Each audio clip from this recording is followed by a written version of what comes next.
subscribe to my channel.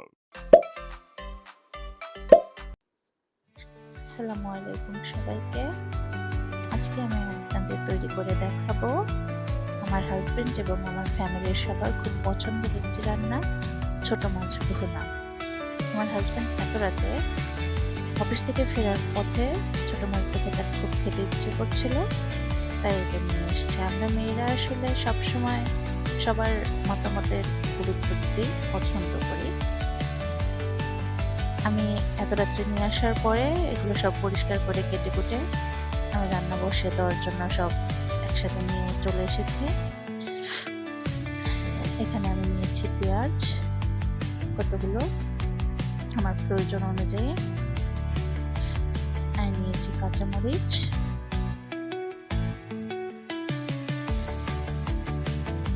আর এই তো আমার হাজব্যান্ডের নিয়ে এসব ছোট মাছ।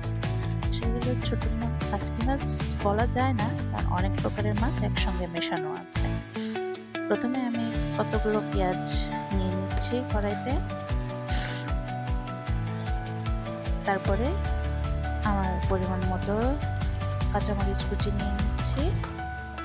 আমার ফ্যামিলি সবাই একটু ঝাল পছন্দ করে, তাই আমি কাঁচামরিচের পরিমাণটা একটু বাড়িয়ে দিচ্ছি। আপনারা আপনাদের স্বাদ অনুযায়ী বাড়িয়ে কমিয়ে নিতে পারেন।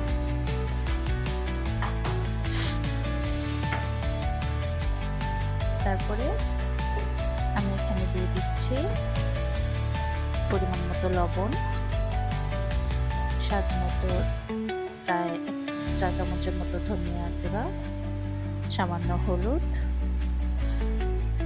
মরিচের গুঁড়া সামান্য।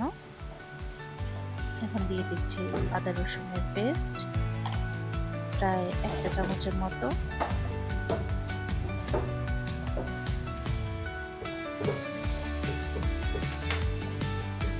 তারপরে আমি এখানে অ্যাড করে দেব প্রয়োজন মতো পরিমাণ মতো সয়াবিন তেল। আমি এখানে আমার প্রয়োজন মতো নিয়ে নিয়েছি। এখন এগুলোকে খুব ভালো করে হাতের সাহায্যে ভালো করে কচলে মাখিয়ে নিতে হবে। মনে রাখতে হবে এই মাখাটা যত ভালো হবে রান্না বা খাবারের টেস্টটাও ততটাই ভালো হবে। অনেকটা সময় নিয়ে চটকে চটকে মেখে নিতে হবে, যাতে পেঁয়াজের থেকে পেঁয়াজের রসটা বেরিয়ে আসে। ততক্ষণ পর্যন্ত মাখাতে হবে। আমি এখানে হাত দিয়ে ভালো করে কষলে কষলে মাখিয়ে নিচ্ছি। দেখুন আমার মাখানোটা হয়ে গেছে। এখন আমি এর মধ্যে ধুয়ে রাখা পরিষ্কার করা ছোট মাছগুলো দিয়ে দিচ্ছি। আসলে এখানে কয়েক প্রকারের মাছ একসঙ্গে মেশানো আছে, তাই আমি ছোট মাছ বলছি। এবার এগুলোকে আলতো হাতে ঠিক এইভাবে ভালো করে মাখিয়ে নিতে হবে পেঁয়াজের সাথে।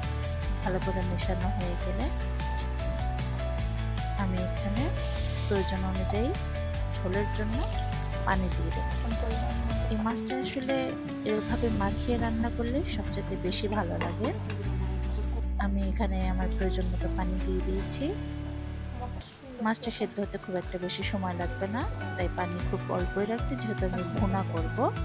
আমি কোনো প্রকার ঝোল এখানে রাখবো না, ঝোলের পরিমাণটা এর জন্য কম করেই দিচ্ছি।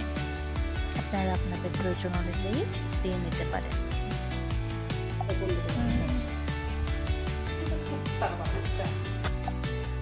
আমি তো এখন আমি চুলায় বসিয়ে দিয়েছি এবং চুলাটা জ্বালিয়ে দিয়েছি। আমি যখন রান্না করছিলাম তখন প্রায় রাত 10:30টার উপরে বেজে গেছে,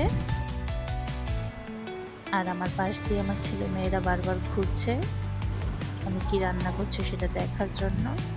ওদের খিদে পেয়ে গেছে, কি আর করার। দেখুন আমি যে ঢাকনাটা তুলে নিয়েছি এবং ভালো করে নেড়ে চেড়ে মিশিয়ে দিচ্ছি। এই রান্নাটা হতে খুব অল্প সময়ের মধ্যে হয়ে যায়, বেশি সময় লাগে না। এবার আমি আবার ঢাকনাটা লাগিয়ে দেব অল্প কিছু সময়ের জন্য। বারবার ঢাকনাটা তুলে এভাবে নেড়ে দিতে হবে। ফিরে এসেছি 5 মিনিট পর। দেখুন রেসিপিটা বলক চলে এসেছে, মাছটা অনেকটাই সিদ্ধ হয়ে গেছে। আর খুব একটা বেশি সময় লাগবে না, অল্প সময়ের মধ্যেই রান্নাটা কমপ্লিট হয়ে যাবে।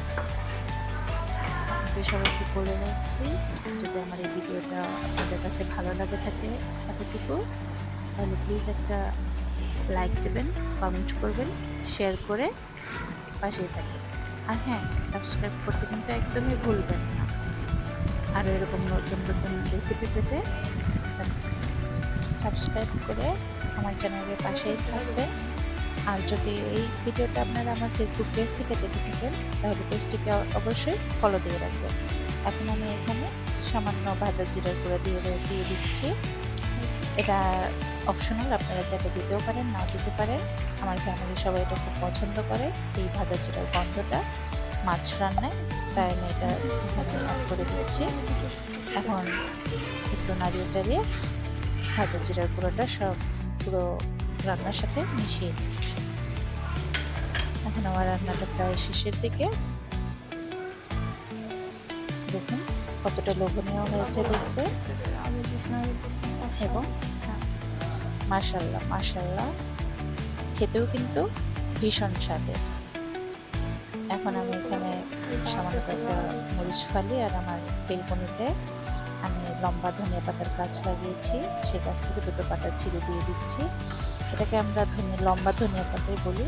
আপনারা কি কোথা থেকে দেখছেন, আর এটাকে আপনাদের এলাকায় কী বলে কমেন্টে জানিয়ে দেবেন প্লিজ। মরিচের মিশিয়ে 5 মিনিটের জন্য এভাবে চুলে রেখে আপনাদের নামিয়ে পরিবেশন করে দেখাচ্ছি।